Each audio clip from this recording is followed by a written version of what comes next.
The dust from the royal procession still hung in the air when Abany first saw the palace walls. She had been walking for 3 days, her feet wrapped in cloth that no longer protected against the stones, following the long line of displaced people who had come to settle in the outer districts of the capital.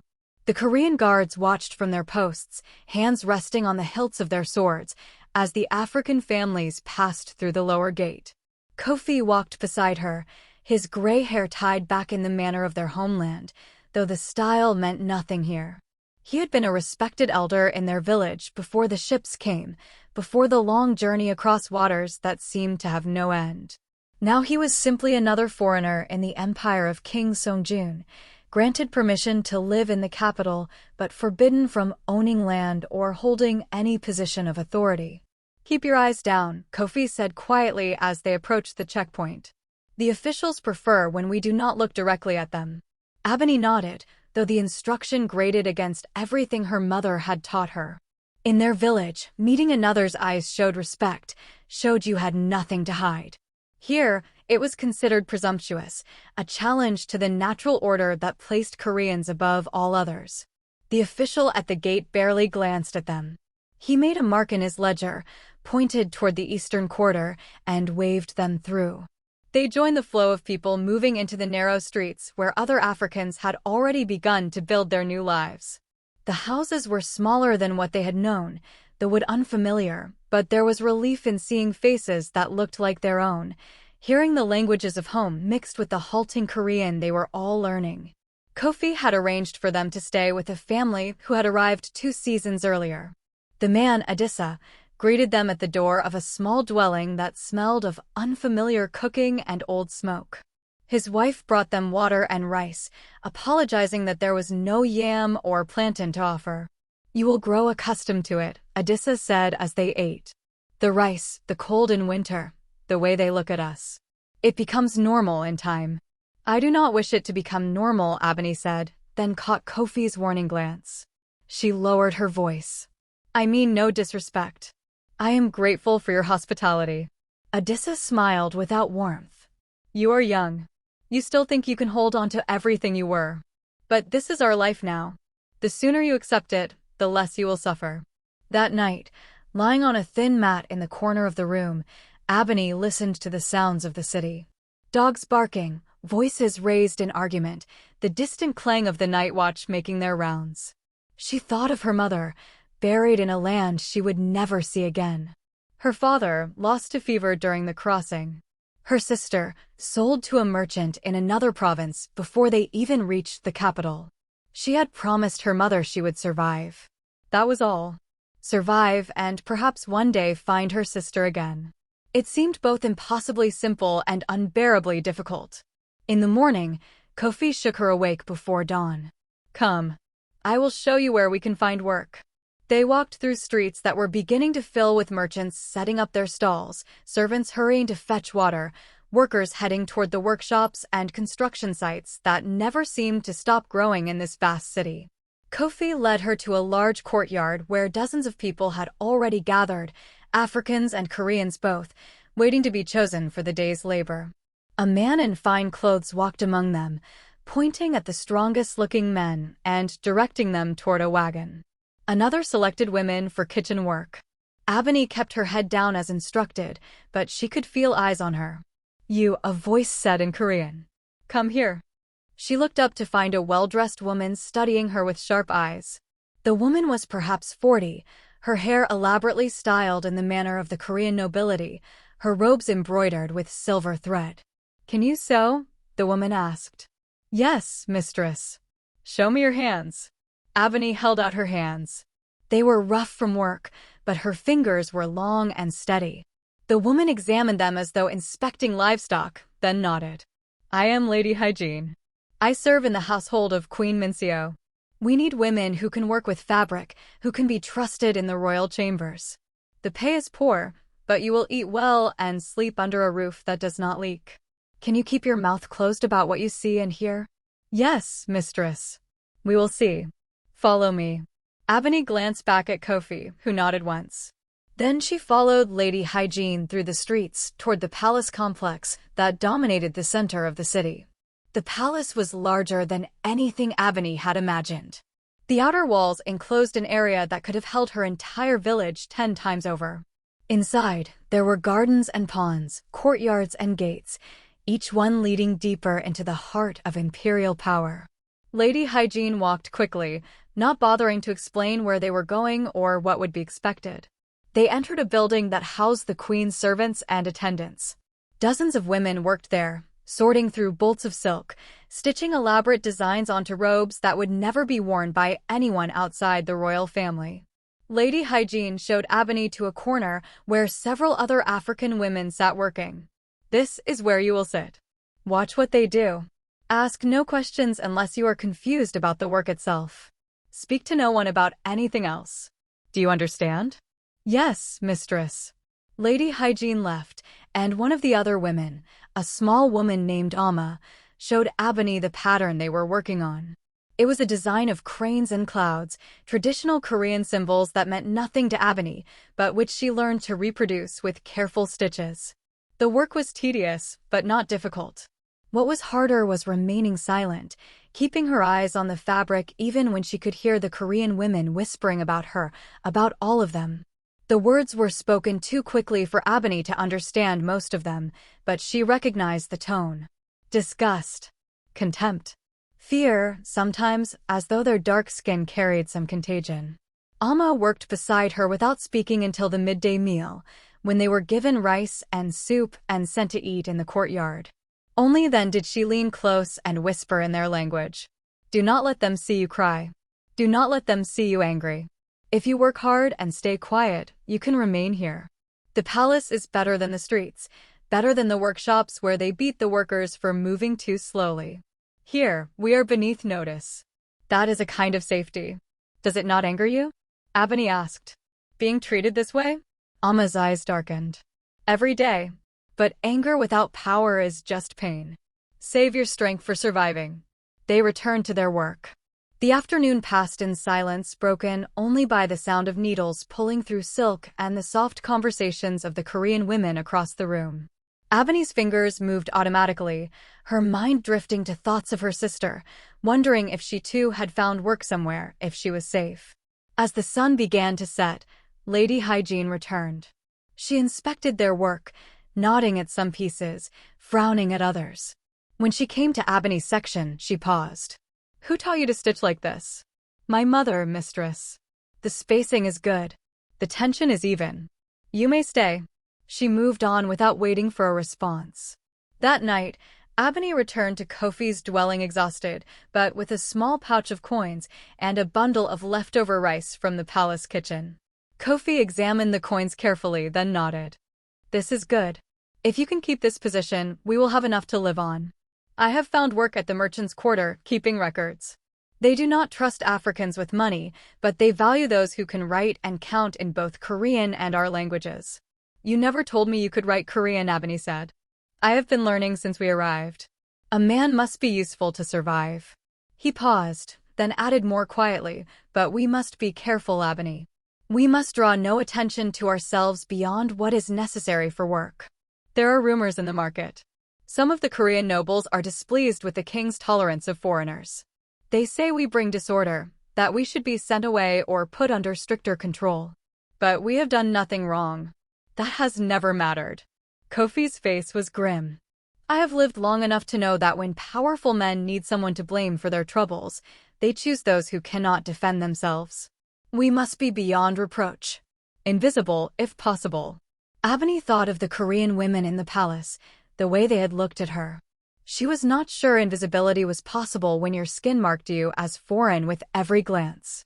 The days folded into weeks, the weeks into months. Abany's hands grew accustomed to the silk, her ears to the Korean language spoken around her. She learned which women to avoid, which might occasionally speak to her without contempt. She learned the rhythms of the palace, when the queen would visit the sewing rooms, when the guards changed shifts, when it was safe to take a moment's rest. She saw Queen Minseo only from a distance at first. The queen was beautiful in the Korean manner, her skin painted white, her lips reddened, her hair adorned with elaborate pins. She moved through the palace like a dancer, every gesture measured and precise. The servants whispered that she was proud, that she had been born into a powerful noble family and had never forgotten it. They said the king had grown tired of her sharp tongue, that he rarely summoned her to his chambers anymore. Abany did not understand the politics of the palace, the intricate relationships between the king and his consorts and concubines, the power struggles between noble families. She kept her head down and her stitches even, collecting her small wages and trying not to think too much about the future. Then came the day the messenger arrived at the sewing room. Lady Hygiene stood when he entered, bowing deeply. The other women stopped their work immediately, kneeling. Abany and the other Africans followed a moment later, not sure what was happening, but knowing it must be important. The messenger was young, dressed in the uniform of the royal household. He spoke quickly in formal Korean, and Abany caught only pieces of it. Something about the queen. Something about a banquet. A refusal. Lady Hygiene's face went pale. She dismissed them all with a sharp gesture, and they fled to the courtyard, whispering urgently among themselves. What happened? Abany asked Amma. The king held a banquet. He sent for Queen Minseo to appear before his guests, to display her beauty. She refused to come. She said it was beneath her dignity to be paraded before drunk men like a performing animal. Amma's eyes were wide. They say the king is furious, that the nobles are demanding she be punished for the insult. Can she refuse him? A queen can refuse nothing. That is the point. If she can defy him, any woman might think she can do the same. The nobles will not allow it. They will make an example of her. Abany felt a chill despite the warm afternoon. She thought of Queen Minseo's graceful movements, her proud bearing. There had been courage in that refusal, perhaps foolish courage, but courage nonetheless. The next day, the palace was in chaos. Servants hurried through the corridors, speaking in urgent whispers. Lady Hygiene appeared in the sewing room looking as though she had not slept. Queen Minseo has been banished from the palace, she announced. She is no longer permitted to appear before the king. Her apartments are being emptied. There will be no more work for us here until a new queen is chosen. The Korean women looked stricken. To lose the queen's patronage meant losing their positions, their status. Abany and the other Africans exchanged glances, unsure what this meant for them. You will continue to work on the pieces you have started, Lady Hygiene continued. But there will be no new commissions. Your wages will be reduced. If any of you wish to seek work elsewhere, you may do so. Abany stayed. The reduced wages were still better than what she could earn on the streets, and the palace, even in its current state of upheaval, was safer than most places in the city. But she felt the change immediately. The Korean women looked at her and the others with even more contempt now, as though they blamed the foreigners for their misfortune. The whispers grew louder, more pointed. One afternoon, a woman named Ji-won knocked the fabric from Abany's hands as she passed, then looked at her with cold eyes. Clumsy, she said in Korean, loud enough for others to hear. Perhaps you people are not suited for delicate work. Abany bent to retrieve the silk, saying nothing. But her hands shook with suppressed anger as she returned to her stitching. Kofi noticed the bruise on her arm that evening, where Ji-won had gripped her. You must be more careful, he said. I did nothing to her. That does not matter. You exist, and that is provocation enough for some. He sighed. There is more bad news. The merchant I work for has dismissed half his African clerks. He says business is declining and he must reduce costs, but I heard him speaking to another Korean. They believe the king will soon issue new restrictions on foreigners. They want to be prepared. What kind of restrictions? No one knows. But the rumors grow worse each day. Some say we will be confined to our quarter, forbidden from entering the inner city. Others say we will be expelled entirely. He looked at her seriously. We must prepare for the worst, Abany. We must save every coin we can in case we need to flee. Flee where? There is nowhere else to go. Then we must hope the rumors are only rumors. But the hope felt thin, fragile as the silk Abany stitched each day. Weeks passed. The palace remained in its strange suspended state, waiting for the king to choose a new queen. Messengers came and went, carrying scrolls and proclamations. Servants whispered about the selection process, how women from noble families across the empire were being considered, how the king seemed in no hurry to make his choice. Then, on a cold morning when frost covered the courtyard stones, Lady Hygiene appeared in the sewing room with an expression Abany had never seen before. Not anger or contempt, but something like uncertainty. "The king has issued a decree," she said. "All women of suitable age and appearance, regardless of birth or origin, are to be considered for the position of queen. Any woman may be presented to the royal household for evaluation." The room erupted in whispers. The Korean women looked shocked, outraged. One of them stood. "Surely this does not include foreigners," she said. Lady Hygiene's expression was stony. "The decree makes no distinction. All women means all women. But that is absurd. A foreign woman could never be queen. And yet those are the king's orders." Lady Hygiene's eyes swept the room, landing on Abany for just a moment. "Any woman who wishes to be considered should present herself at the selection hall tomorrow at dawn. The choice, for once, is yours."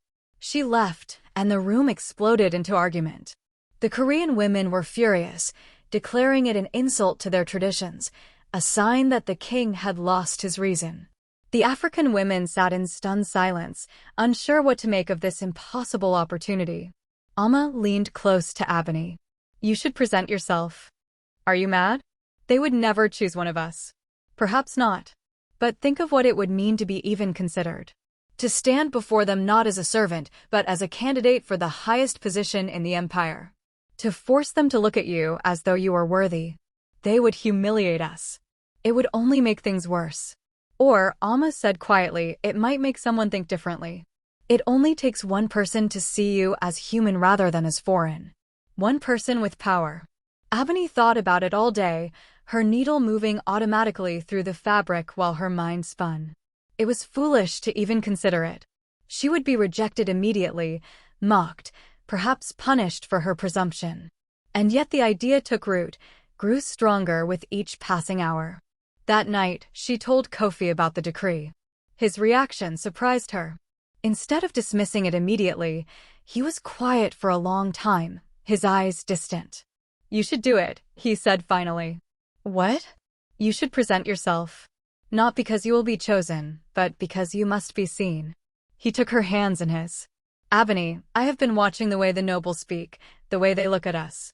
There is a man named Lord Jianho, an advisor to the king. He has been speaking against foreigners in the court, arguing that we bring disorder and disease, that we should be expelled or enslaved. His influence grows daily. If we do nothing, if we remain invisible as I advised, we will disappear entirely. But if you stand before the king, if you force them to see you as a woman worthy of consideration rather than as a nameless foreigner, it might plant a seed of doubt in their minds." "You want me to risk humiliation for a seed of doubt?" "I want you to risk humiliation because it might save our people. Because in this empire, we have no voice, no power, no way to defend ourselves against whatever comes. But you're young and beautiful and clever, and if you can capture even a moment of the king's attention, it might matter. It might change something." Abany pulled her hands away. "You ask too much. I ask only what you can give. The choice is yours. It has always been yours." She did not sleep that night. She lay on her mat, staring at the ceiling, thinking of her mother's last words. Survive. That was all she had promised. But what kind of survival was this, living in fear, working until exhaustion, waiting for the day when some nobleman's whim would destroy them all? When dawn came, she rose and dressed in the best clothing she had, a simple robe that Amma had helped her make from leftover palace fabric. Kofi was already awake, watching her. "You are going," he said. It was not a question. "I am going." "Then go with my blessing, and with the blessings of your mother and father. Go with the strength of all our people who cannot speak for themselves." She walked through the empty streets as the sun rose, joining the stream of women heading toward the selection hall. There were hundreds of them, young and old, noble and common, all dressed in their finest clothes, all hoping to catch the eye of the king. And among them, she saw 3 other African women, walking with their heads high despite the stares. The selection hall was enormous, its walls painted with scenes of ancient emperors and their victories. The women were arranged in long lines, sorted by district and family. The Africans were placed at the very end, in a separate section as though they were an afterthought. Officials moved through the lines, examining each woman, asking questions about her family and education, her skills and talents. Many women were dismissed immediately. Others were told to wait for further evaluation. When the official reached Abany, he looked at her with barely concealed distaste. Name: Abany. Family name: I have none recognized here. I am from the Eastern Quarter. He made a mark in his ledger. You are African. Yes. What skills do you possess that would make you suitable for consideration? I can sew. I can read and write in 3 languages. I can manage household accounts. I can. Enough. He turned to move on, then paused. You are comely, I suppose, if one overlooks the obvious deficiencies. Wait here. He moved down the line, and Abany stood frozen, uncertain whether to feel insulted or hopeful. Hours passed. The sun climbed high, beating down on the courtyard. Women fainted from the heat and were carried away. Others gave up and left. But Abany remained, her feet aching, her mouth dry, determined not to retreat now that she had come this far. Finally, as the afternoon shadows grew long, a senior official appeared. He was elderly, his beard long and white, his robes embroidered with the symbols of high rank. He walked slowly through what remained of the crowd, his eyes sharp despite his age. When he reached the section where the African women stood, he stopped. He examined each of them carefully, his expression unreadable. Then he pointed at Abany. You, come with me.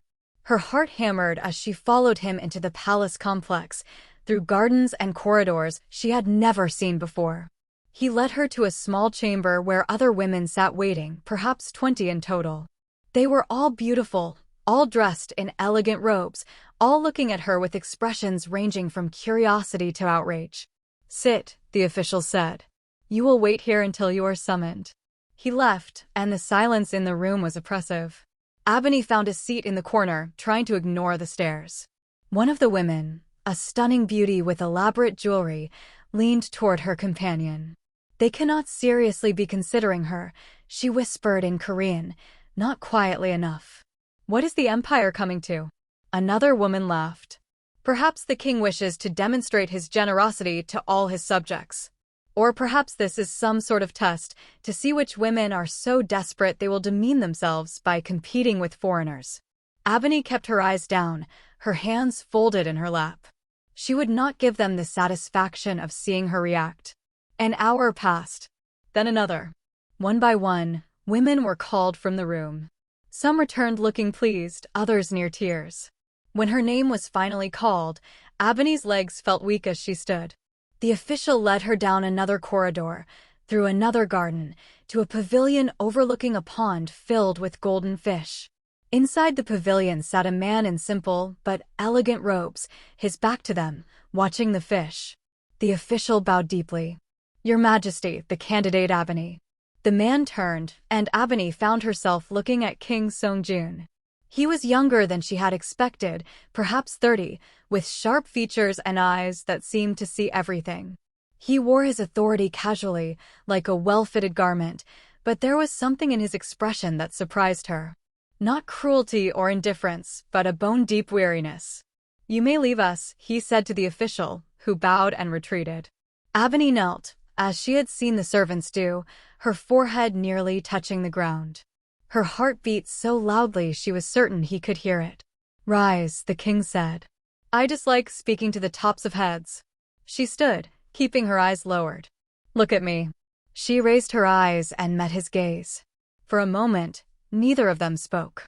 The afternoon light filtered through the pavilion screens, casting patterns on the polished floor. A fish broke the surface of the pond, the splash loud in the silence.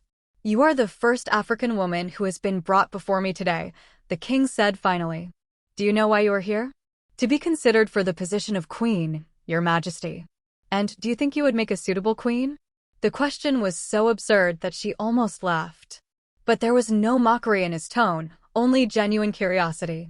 I think, she said carefully, that I know nothing of what makes a suitable queen. I know only how to survive. Something shifted in his expression. An honest answer. Rare in this palace. He gestured to a cushion across from him. Sit. I have been interviewing noble daughters all day, listening to them recite poetry and demonstrate their knowledge of court etiquette. I am tired of performances. Tell me instead how you came to be in my empire. She hesitated, then sat. It felt wrong, presumptuous, to sit in the king's presence. But he had commanded it. My people were brought here on ships, she said. We were told we would find work, opportunity. Instead, we found ourselves without rights, without protection, living as perpetual foreigners in a land that does not want us. You are bitter. I am honest, Your Majesty. You asked me not to perform. A slight smile touched his lips. So I did. Continue. She told him about the journey, though not the worst parts. About her parents, though not how they died. About finding work in the palace, though not about the daily humiliations. She spoke carefully, aware that every word could be a trap, but also aware that he was listening with an attention she had never received from anyone Korean. When she finished, he was quiet for a long moment, his eyes on the pond. I did not issue the decree about foreign candidates out of generosity, he said finally. I did it because I am tired of the noble families treating my court as their personal marketplace, arranging marriages to consolidate power, treating the position of queen as though it were a prize to be won through political maneuvering. I wanted to disrupt their expectations, to remind them that the king's choice belongs to the king alone. He looked at her directly. You were meant to be a symbol, nothing more. A demonstration that I could choose anyone, therefore they should compete for my favor rather than assuming it. I understand, Your Majesty. But now that you are here, I find I am curious.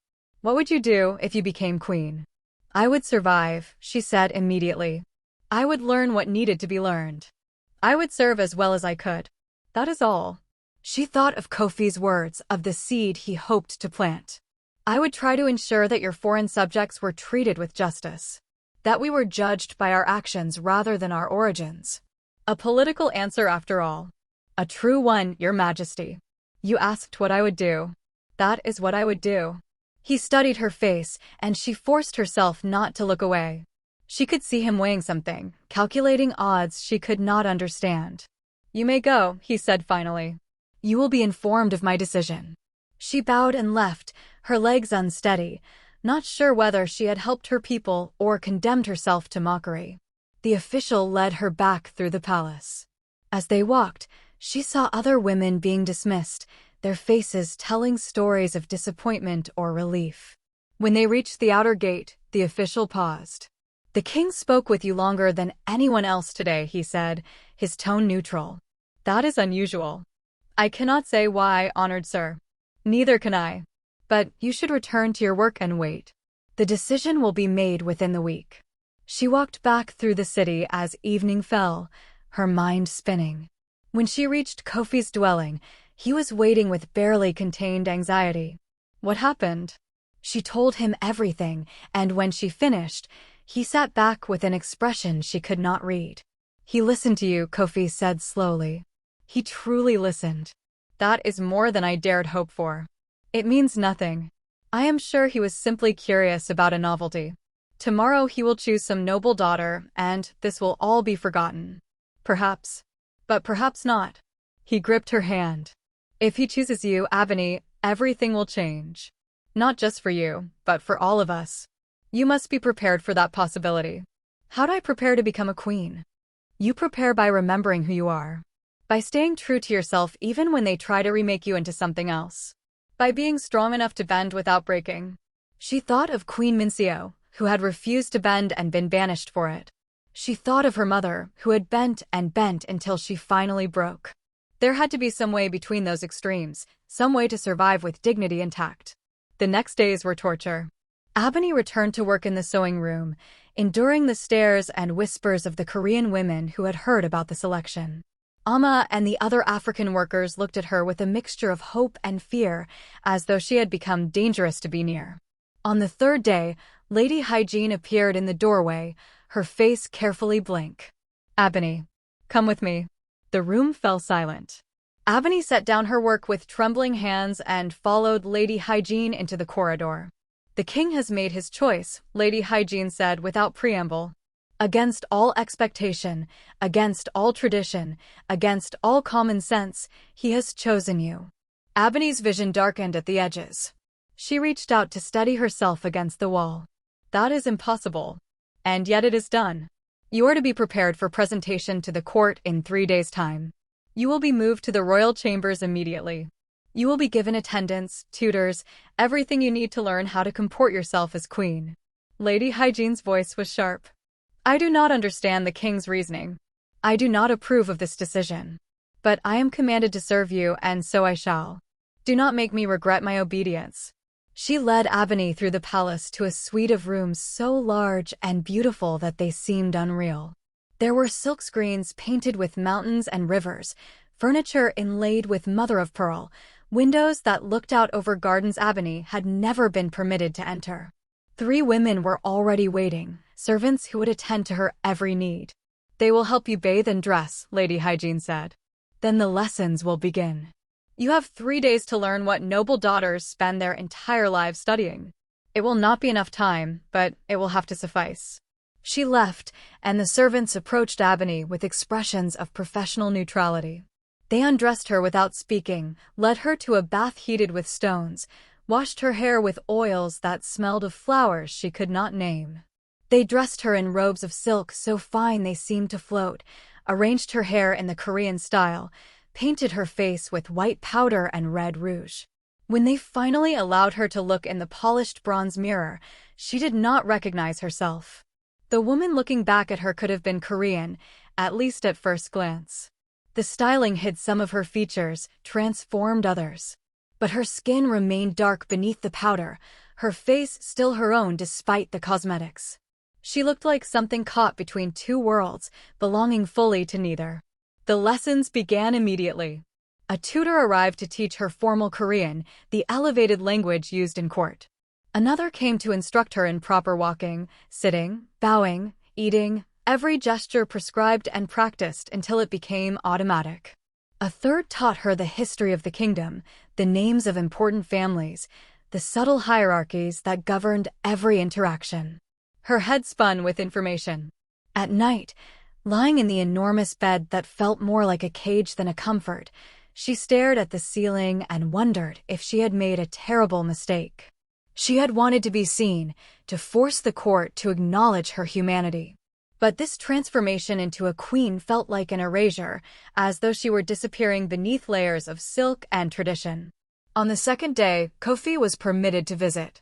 He stood in the doorway of her chambers, staring at her in her court robes, and she saw tears in his eyes. You look like royalty, he said softly. I look like someone pretending to be royalty. That is what all royalty is in the end. Pretense maintained long enough to become truth. He came closer, lowering his voice. I have heard rumors, Abany. The nobles are furious. Lord Jianho has been speaking openly against the king's choice, calling it an insult to tradition, a sign of the king's declining judgment. He is gathering support among the other advisors. What can they do? The king has chosen me. They can make your life unbearable. They can turn the court against you. They can wait for you to make a mistake and use it as evidence that foreigners are unsuitable for positions of power. His expression was grave. You must be perfect, Abany. You cannot give them any excuse to attack you. That is impossible. Then you must try the impossible. For all our sakes. He left, and she returned to her lessons with renewed desperation. She practiced her bows until her legs ached, repeated phrases in formal Korean until her tongue felt thick and clumsy, memorized the faces and names of nobles she had never met. On the morning of the 3rd day, Lady Hygiene came to oversee her final preparations. She examined Abany critically, adjusting the drape of her robes, the placement of ornaments in her hair. You look presentable, she said finally. Do not speak unless directly addressed by the king. Do not look at anyone too long. Remember that every person in that hall will be watching you, waiting for you to fail. Give them nothing. The presentation hall was filled with nobles and officials, all dressed in their finest robes, all standing in precise hierarchical order. Abany entered with her head high, walking as she had been taught, aware of every eye on her.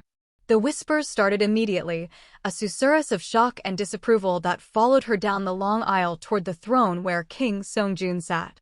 She knelt before him, bowing until her forehead touched the floor. Her heart hammered so hard she thought it might break through her ribs. "Rise," the king said, his voice carrying through the hall. "Let all present see Abany, who shall be queen." She stood, and for a moment, their eyes met. She saw something in his gaze she had not seen during their first meeting. Not just curiosity, but resolve. He had chosen her not just to disrupt the noble's plans, but because he wanted to. That knowledge was both terrifying and strangely comforting. "Let it be known," the king continued, "that Abany is now queen of this empire, with all rights and honors that position entails. Any who show her disrespect showed disrespect to me. Any who question my judgment in this matter question my authority as king." The silence that followed was absolute. Then, one by one, the nobles bowed. It was a shallow bow, filled with resentment, but it was a bow nonetheless. The ceremony continued with rituals Abany had memorized but barely understood. Offerings were made to the ancestors, prayers spoken to the gods, formal declarations read by officials whose names she could not keep straight. Through it all, she stood beside the king, maintaining the serene expression she had been taught, her hands folded in the prescribed manner. When it finally ended, King Songjun led her from the hall to her new quarters. They were adjacent to his own, connected by a private corridor, even more luxurious than the chambers where she had spent the last 3 days. "You performed well," he said when they were alone. "I know this cannot be easy for you. Nothing has been easy since I arrived in your empire, your majesty." He smiled slightly. "You may call me Songjun when we are private. I tire of formality. That would not be proper. I am the king. I decide what is proper." He moved to the window, looking out over the gardens. "I want you to understand why I chose you. It was not, as many believe, a rash decision made in anger at the noble families. It was not an attempt to insult tradition or demonstrate my power." "Then why?" He turned to face her. "Because when I spoke with you, I saw someone who understood what it meant to survive despite everything working against you. Someone who had not been raised to believe power was their birthright. I have been king since I was 16 years old, Abany. I have been surrounded my entire life by people who tell me what I want to hear, who scheme for position and influence, who see me as a tool to advance their own interests. You do not do that. You do not even want to be here." "No," she admitted. "I do not. That is precisely why you should be. A queen who wants power is dangerous. A queen who accepts it out of necessity may actually use it wisely." He paused. "I do not ask you to love me. I do not even ask you to like me. But I ask you to trust that I chose you for reasons that go beyond politics, and I hope that in time, you will find this life bearable." She did not know how to respond to such honesty. In her experience, powerful men did not explain themselves to those beneath them. They simply took what they wanted and expected gratitude. "I will do my best to be worthy of your choice," she said finally. "That is all I ask." He left her then, and she stood alone in chambers so grand they felt like a mausoleum. Through the window, she could see the city spreading out below the palace walls, the eastern quarter where Kofi lived, where her people struggled to survive. She thought of Amma and the other workers in the sewing room, of Adissa who had taken them in when they first arrived. She was queen now, with all the power that position implied. But she did not yet know what that power meant, or whether it would be enough to protect anyone at all. The next weeks were a blur of lessons and ceremonies, each day packed with rituals she had to learn and perform. She met with advisors who barely concealed their contempt, attended banquets where nobles whispered about her whenever they thought she could not hear, sat through councils where decisions about the empire were made in language so formal and circumspect that she could barely follow the discussions. King Songjun was present at these councils, listening to his advisors with an expression of polite attention that Abany was beginning to recognize as his mask. He rarely spoke, letting the nobles argue among themselves, intervening only when they reached an impasse. She learned to watch him carefully, to recognize the subtle signs of his approval or disapproval. She also learned to recognize Lord Jianho. He was perhaps 50, with a lean face and eyes that never seemed to blink. He held a position of significant influence, serving as the king's chief advisor on matters of law and tradition. He spoke in measured tones, always citing precedent and custom, but beneath the formality was a current of absolute conviction. And he hated her. She could feel it every time he looked in her direction, every time he spoke about the importance of maintaining traditional values, the danger of change too swiftly embraced. He never mentioned her directly, but everyone in the council chamber understood whom he meant. After one particularly tense council session where Lord Jianho had argued against a proposal to grant foreigners the right to own property, King Songjun walked with Abany back to her chambers. "You see now what you face," he said quietly. "Jianho has been my advisor since my father's time. He has the ear of many powerful nobles. I cannot simply dismiss him without cause." What would constitute cause? Open defiance. Proof of disloyalty. Something more than mere disagreement with my policies. He stopped walking and looked at her. "I want you to understand the danger. Jianho believes that the empire's strength lies in its homogeneity, its adherence to tradition. Foreigners represent chaos to him, a weakening of the social order. Your presence as queen challenges everything he believes. He will work to undermine you in every way he can." Then why do you keep him as advisor? Because he is correct about many things. Because his counsel on matters of law and tradition is often sound. Because removing him would create enemies I cannot afford to make. He touched her hand briefly, the first time he had done so since their wedding ceremony. "I am not asking you to like the situation. I am asking you to be careful." She was careful. She attended every ceremony without complaint, spoke when appropriate and remained silent when prudence dictated, treated even the most contemptuous nobles with perfect courtesy. She was a model queen, at least on the surface. But at night, alone in her chambers, she felt the weight of it crushing her. She was trapped in a role she had never wanted, surrounded by people who despised her, trying to maintain a perfect facade every moment of every day. She thought often of Queen Mincio, banished for one act of defiance. How long before she too made a mistake that could not be forgiven? She saw Kofi occasionally, though it was difficult to arrange meetings without attracting attention. He came to the palace under the pretense of delivering documents to one of the officials he worked for, and they would speak briefly in a corridor or garden, never long enough to truly talk. "How are our people?" she asked during one such meeting. "Surviving. Your position has given them hope, though some fear it will only bring greater scrutiny."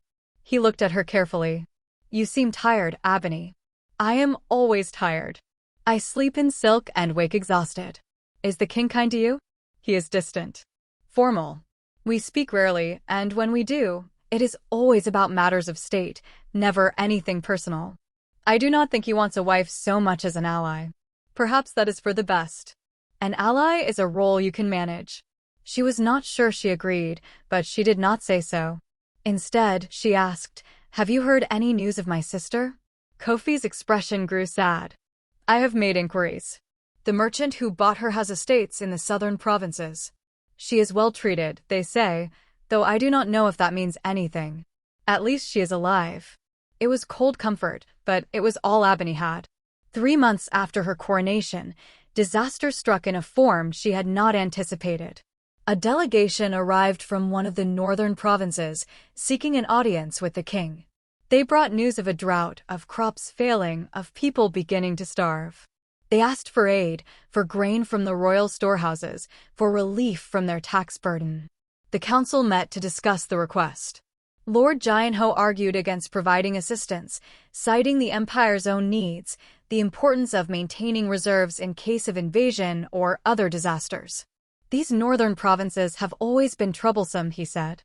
"They resist central authority, they fail to pay their full taxes, and now they come begging for help when their poor planning leads to hardship. If we reward such behavior, we encourage it." Other nobles murmured agreement. But Abany, sitting quietly to the side, felt her anger rising. She thought of her own people, turned away when they sought help, left to starve or survive as best they could. Before she could stop herself, she spoke. Perhaps if the northern provinces retained more of their harvests in good years, they would have reserves to draw on in bad ones. But they cannot retain what they do not have, because we take it as taxes. The council fell silent. Every eye turned to her.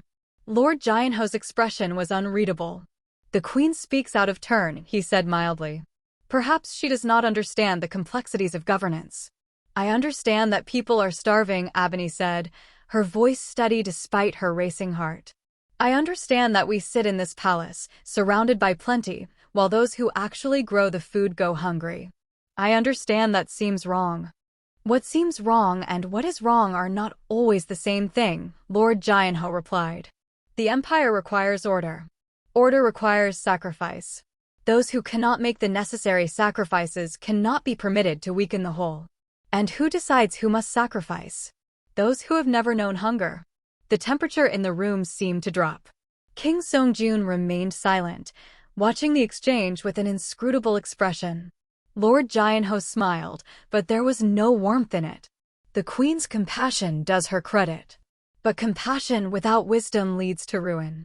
Perhaps when she has spent more time learning the ways of governance, she will understand why we must sometimes be cruel to be kind. Or perhaps, Abany said quietly, I will never understand how cruelty can be kind.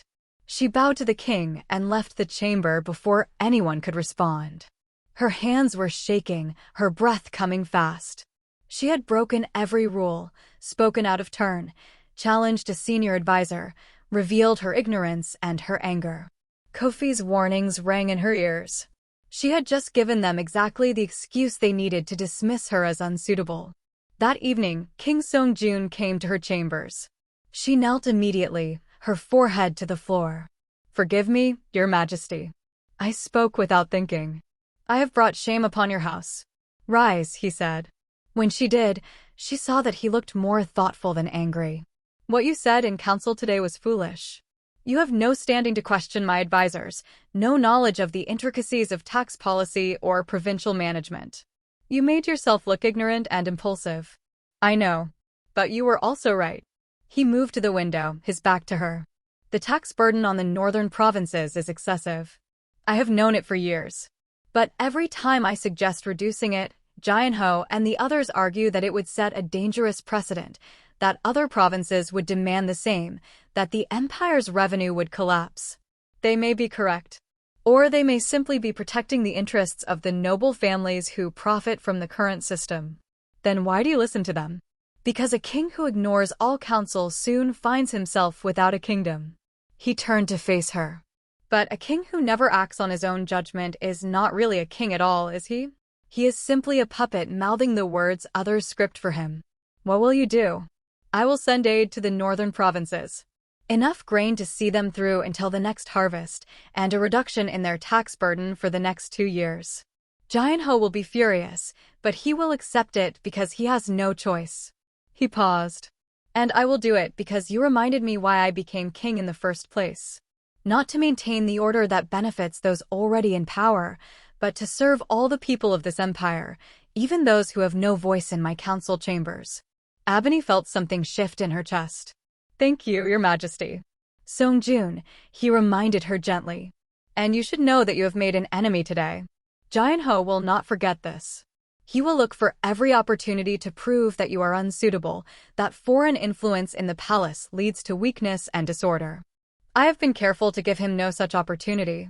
Then you must be more careful still. Because now he knows you are not simply decorative. He knows you have opinions and the will to express them. That makes you dangerous, and dangerous things must be eliminated. The warning was clear. She had stepped out of the role of silent queen and into the realm of politics. There would be consequences. Over the next months, she felt those consequences in subtle ways.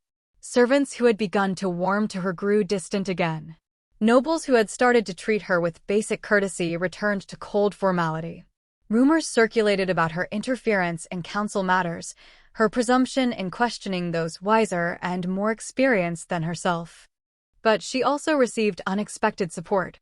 A few nobles, those who had long chafed under Lord Jianho's influence, began to treat her with cautious respect. They saw her as a potential ally against the conservative faction that controlled so much of the court. And King Songjun began to seek her counsel more frequently. Not in public, where it would give ammunition to her enemies, but in private. He would come to her chambers in the evening and discuss matters of state, asking her opinion not because he always agreed with her, but because she offered a perspective different from that of his advisors. "You see things through the eyes of those who have no power," he explained once. "That is valuable. The nobles see only how policies affect their own interests. You see how they affect ordinary people. Is that not dangerous? Making decisions based on the concerns of those who cannot defend themselves. It would be dangerous if it were the only consideration. But it should be among the considerations, should it not?" He looked at her seriously. "I did not choose you merely to spite the nobles, Abany. I chose you because I hoped you might help me be a better king." She realized then that he was lonely. Not for affection, though perhaps that too, but for someone who would speak honestly to him without an agenda. Everyone else in the palace wanted something from him. She wanted only to survive, and perhaps to help her people survive as well. That made her trustworthy in a way no noble could ever be. Slowly, carefully, they built something between them. Not love, not yet, but trust. She learned to read his moods, to know when he needed counsel and when he needed silence. He learned to value her perspective, to see the empire through eyes that had known poverty and displacement. But Lord Jianho was watching, always watching, and his patience was far deeper than Abany had imagined. A year passed. The seasons turned, and Abany learned to navigate the treacherous waters of palace politics with increasing skill. She attended councils when required, spoke rarely but with care when she did, and cultivated relationships with those nobles who seemed willing to see her as more than a foreign interloper. She also worked quietly to improve conditions for the Africans in the Eastern Quarter. She could not issue decrees or change laws, but she could ensure that palace contracts went to African craftsmen when possible, that jobs in the royal household were offered to qualified African workers, that small injustices were corrected when they came to her attention. It was not enough, never enough, but it was something. Kofi kept her informed of the situation in the quarter, how her presence gave people hope even as it made some Koreans more hostile.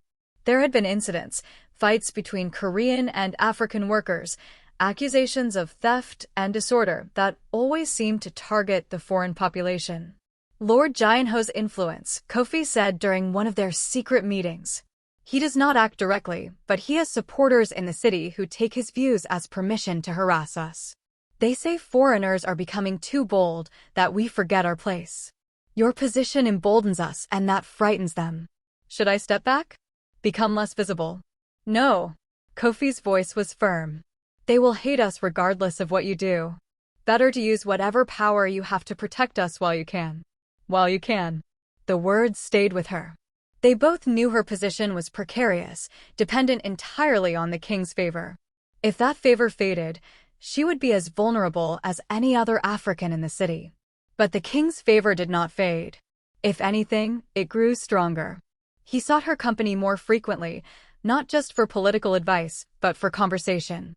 They would walk in the palace gardens in the evening, discussing everything from governance to philosophy to the small details of daily life. He told her about his childhood, raised in isolation to be emperor, trained from birth to set aside personal desires for duty. "I never chose this," he said once. "No one asked if I wanted to be king. It was simply my fate, determined by birth." "Neither of us chose our fates," Abany replied. "Perhaps that is something we share." He looked at her with an expression she could not quite read. "Perhaps it is." She realized, with surprise, that she was beginning to care for him. Not out of duty or gratitude, but because beneath the formality and the burden of kingship, he was simply a man trying to do right in a world that rarely rewarded such attempts. He was intelligent and thoughtful, capable of both strength and gentleness. And he treated her not as an exotic curiosity or a political tool, but as a person whose thoughts and feelings mattered. The realization frightened her. Caring for someone in this place, allowing herself to be vulnerable, seemed like a form of madness. And yet she could not help it. The walls she had built to protect herself were developing cracks. She suspected he felt something similar. The way he looked at her sometimes when he thought she was not paying attention. The way he found excuses to spend time with her, to seek her opinion even on matters that had nothing to do with governance. The way his hand would brush hers, briefly, as though by accident. They had been married for a year, but the marriage had remained formal, a political arrangement rather than a true union. She knew he visited concubines occasionally, fulfilling expectations, but without real passion. She had not questioned it, had been grateful even for the distance it maintained between them. But now she found herself wondering what it would be like if that distance closed. It was Lord Jianho who forced the issue, though not in any way Abany could have anticipated. The council was discussing a proposed law that would require all foreigners to register with local officials, to be subject to additional scrutiny and restrictions. Lord Jianho presented it as a matter of public safety, a way to ensure that foreign elements did not threaten the empire's stability. "We do not know who these people are," he argued. "They come from lands we know nothing about, bringing customs and beliefs that may be incompatible with our own. It is only prudent to maintain proper oversight."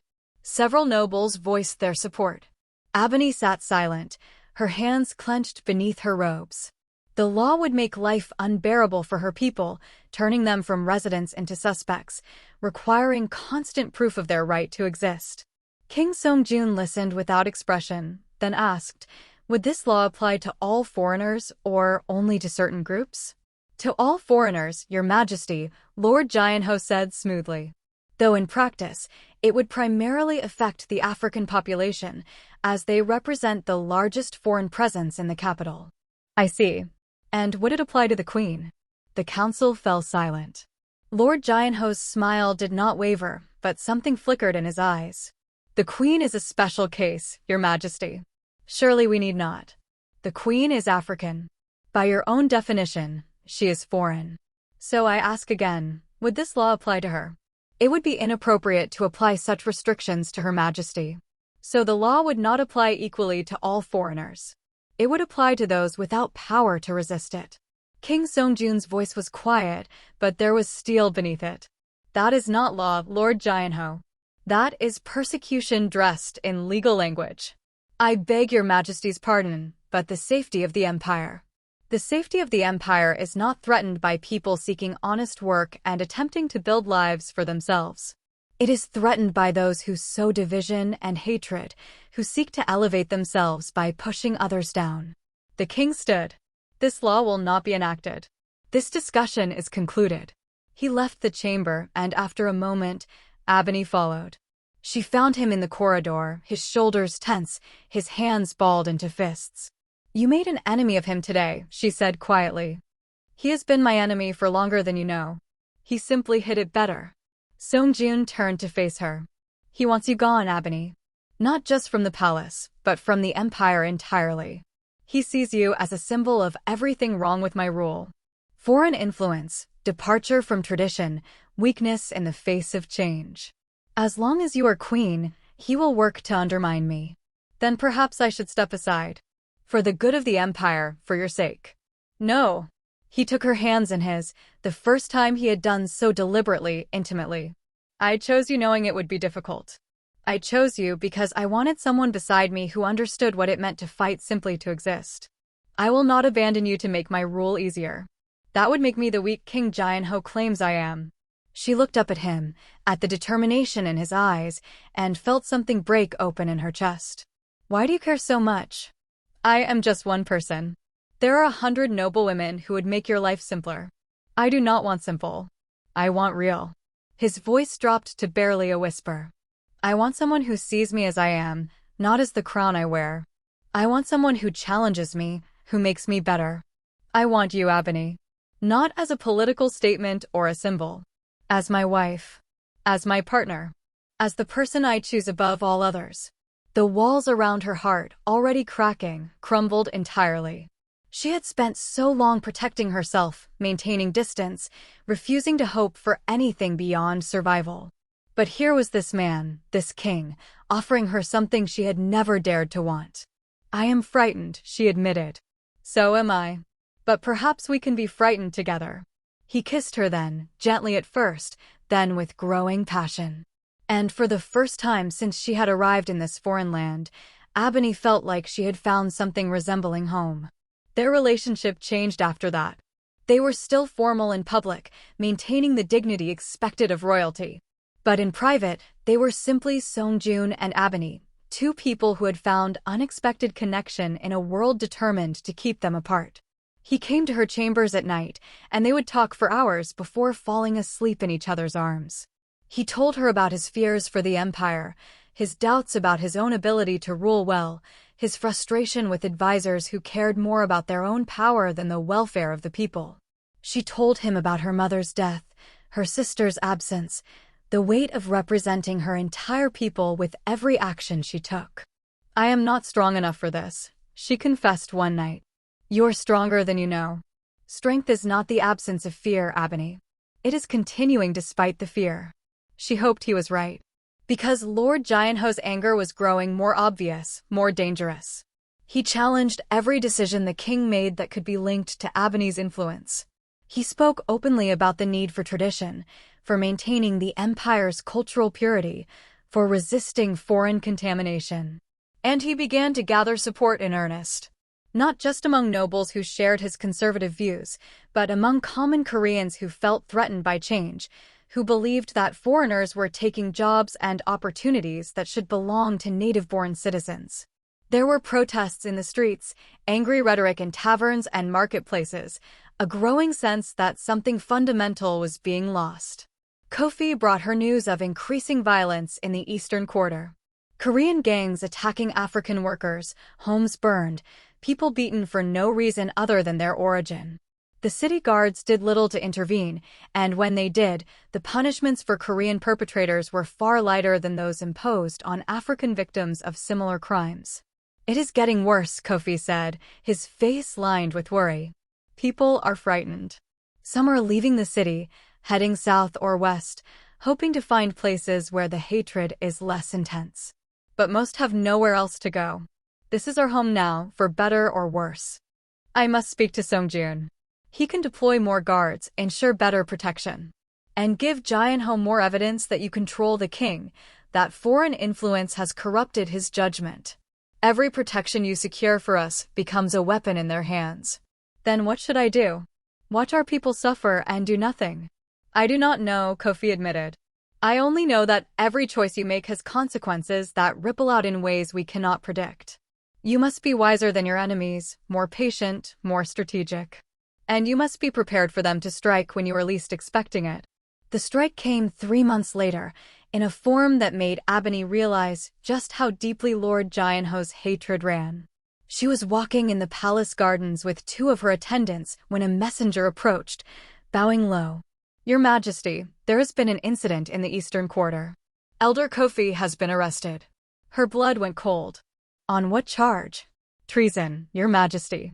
He is accused of plotting against the empire, of organizing foreigners to rebel against the crown." "That is absurd. Kofi would never.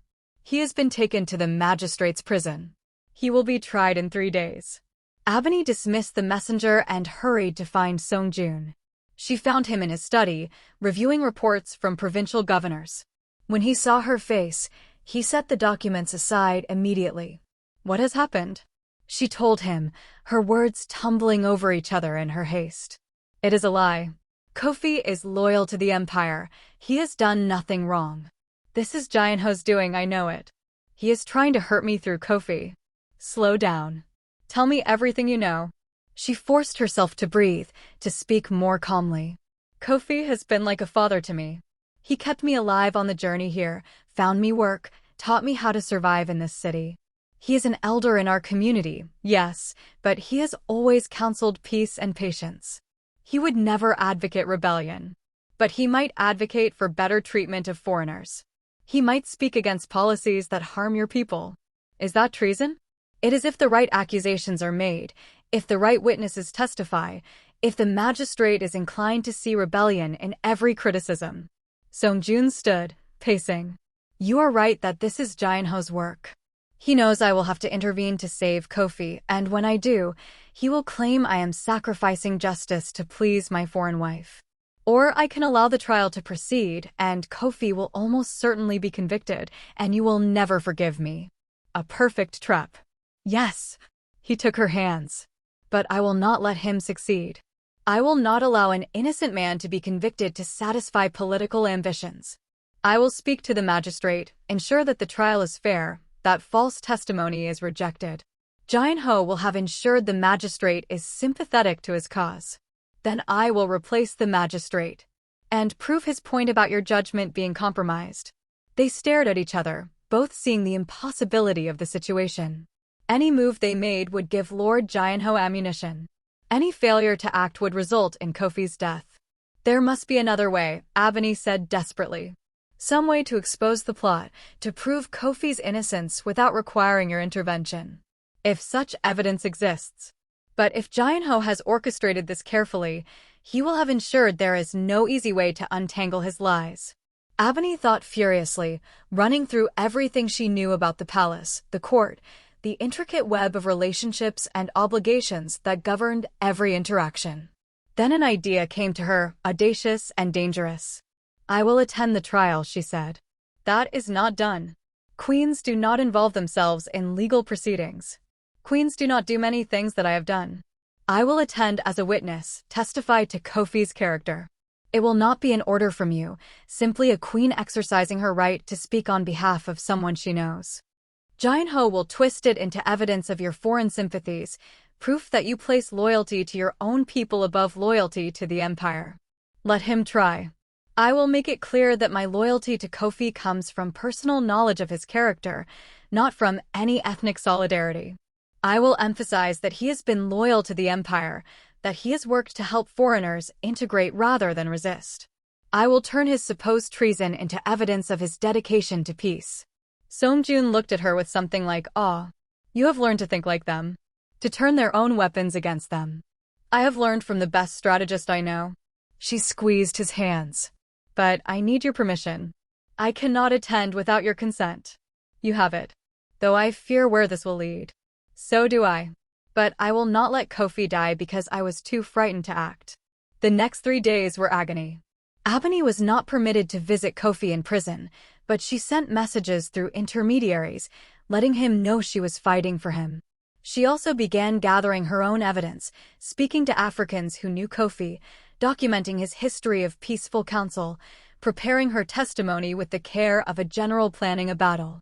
Lady Hygiene helped her surprisingly. The older woman had never been warm to Abany, but she seemed to respect her determination. You are either very brave or very foolish, she said as they reviewed documents together. Lord Jianho will not forgive this interference. I do not seek his forgiveness. That is fortunate because you will never receive it. But you should know that some of us admire what you are doing. Not all the court sees you as an interloper. Some of us believe the empire is stronger for having voices beyond those of the usual nobles. Will any of those admirers testify on Kofi's behalf? No. They cannot risk Jianho's anger. But they will remember. And memory in this court is a form of power.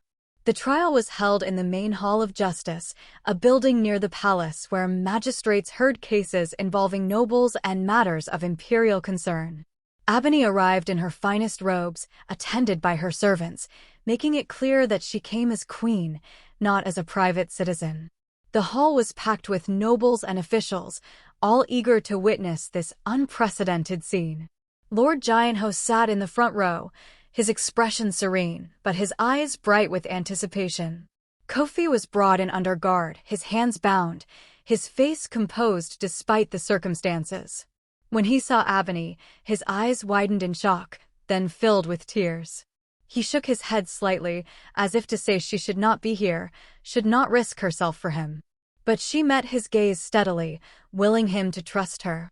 The magistrate, a severe man named Judge Hansel, called the trial to order. The charges were read: plotting against the empire, inciting foreigners to rebellion, making seditious statements against the throne. The evidence presented was thin, mostly the testimony of a few Koreans who claimed to have heard Kofi speaking critically of imperial policies, interpreted in the worst possible light.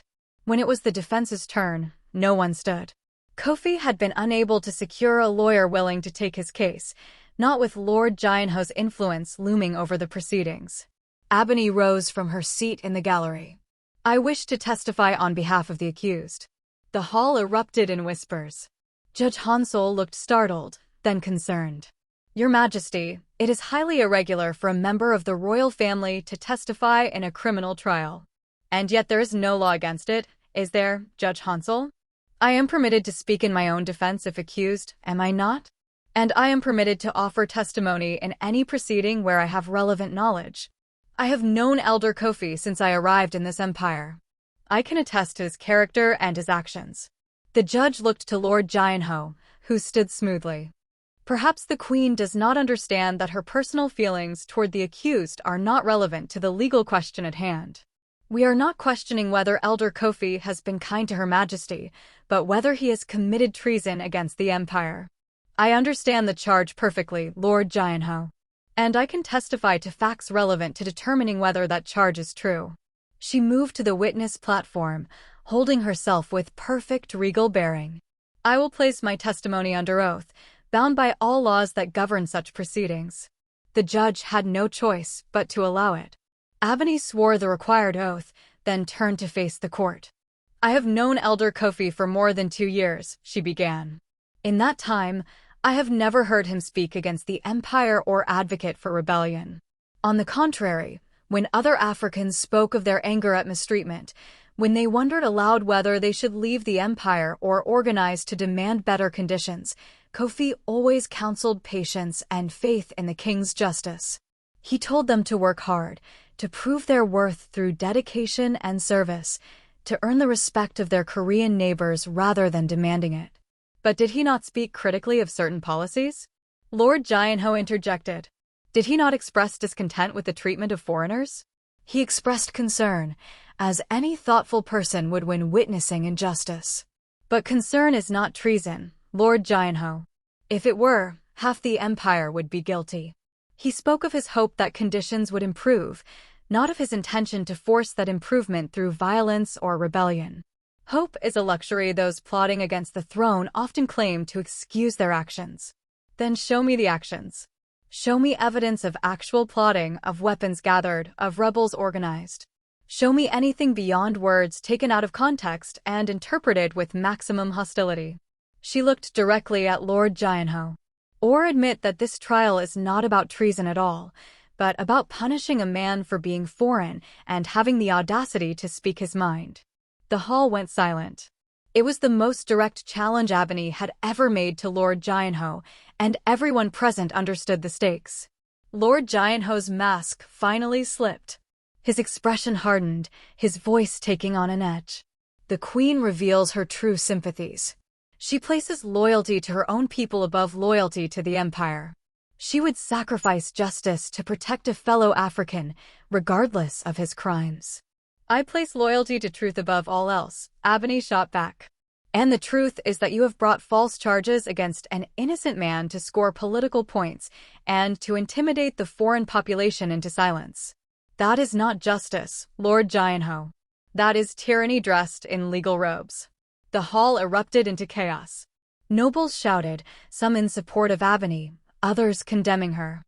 Judge Hansel called for order, his face pale with stress. Through it all, Lord Jianho and Abany stared at each other, the battle lines finally drawn with perfect clarity. It was King Songjun who ended the pandemonium. He had been sitting quietly in the royal box, but now he stood, and his presence commanded immediate silence. "This trial has revealed much," he said, his voice carrying through the hall. "But not about Elder Kofi's guilt or innocence. It has revealed the poisonous atmosphere in this court, the willingness of some to destroy innocence to advance their own agendas. Judge Hansel, I instruct you to dismiss all charges against Elder Kofi for lack of evidence. Any competent examination of the facts shows that the testimony against him is hearsay at best and fabrication at worst." "Your Majesty," Lord Jianho said, his voice tight with fury, "such intervention undermines the independence of the judiciary. It sets a dangerous precedent. The dangerous precedent is allowing false charges to stand because they serve certain political interests. Elder Kofi is free to go. This trial is concluded. The king swept from the hall, and after a moment, Abany followed. But she knew, as she knew the sun would rise, that this was not over.